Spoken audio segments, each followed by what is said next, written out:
recentes escândalos envolvendo o trabalho escravo trouxeram a atenção do público para o assunto. Em seu cerne, o trabalho escravo consiste na submissão dos funcionários a atividades forçadas e jornadas exaustivas. Além da sujeição a condições degradantes, com baixa ou nenhuma remuneração, na atualidade, o conceito surge sob o nome de trabalho análogo à escravidão. Mas por que análogo? Contamos com a doutora Rebeca Bacchini, pós-graduada em Direito do Trabalho pela PUC São Paulo, para esclarecer dúvidas acerca da terminologia utilizada.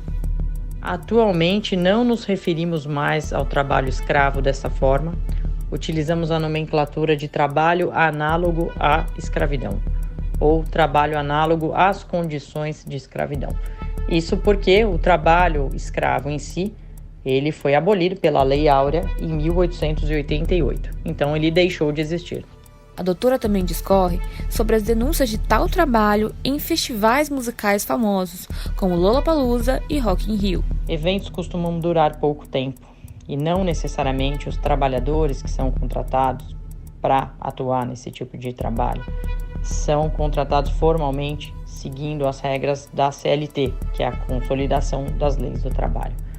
O que acontece é que, por ser um trabalho de curta duração, existe muitas vezes uma contratação informal, sem qualquer tipo de contrato escrito e normalmente sem qualquer direito trabalhista oferecido ao trabalhador. A empresa organizadora paga um valor por dia, um valor pela diária. Por serem eventos de curta duração, e por conta da subnotificação que existe ao Ministério Público do Trabalho desse tipo de tema,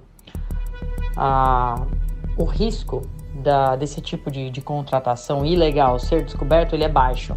Então, talvez seja por isso que os organizadores de grandes eventos nem sempre se atentem ao cumprir a legislação. Tais informações nos fazem pensar que há crescimento do trabalho análogo à escravidão no Brasil, quando, na verdade, eles representam um aumento da sua fiscalização. Dados do Ministério do Trabalho evidenciam que o governo Bolsonaro foi responsável pela redução de 40% nos investimentos ao combate ao trabalho forçado, resultando no sucateamento de órgãos responsáveis pelas intervenções e resgates. Convidamos Diego Franco, professor de História, licenciado pela USP, para discorrer sobre a necessidade do apoio governamental na fiscalização. Durante o governo Jair Bolsonaro, a gente teve cortes de verbas aí relacionados ao combate ao trabalho análogo à escravidão, né?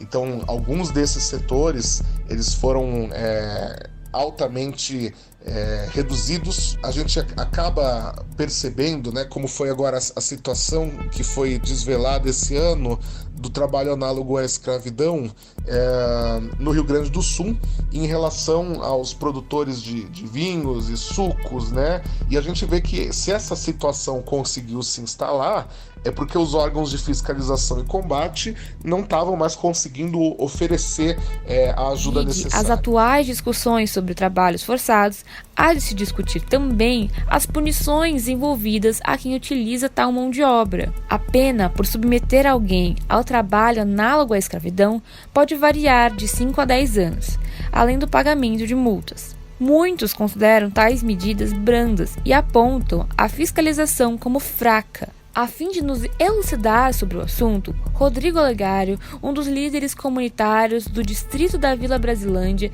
discorre sobre o assunto. Esses casos de racismo recente, a gente não vê essas pessoas sendo punidas do jeito que são. E nós negros, sem cometer crime nenhum, já somos marginalizados. É muito recente, o Brasil foi o último país a assinar a Lei Áurea. Então, meu bisavô era escravo e de muita gente também, né, que são 134 anos atrás, é muito recente.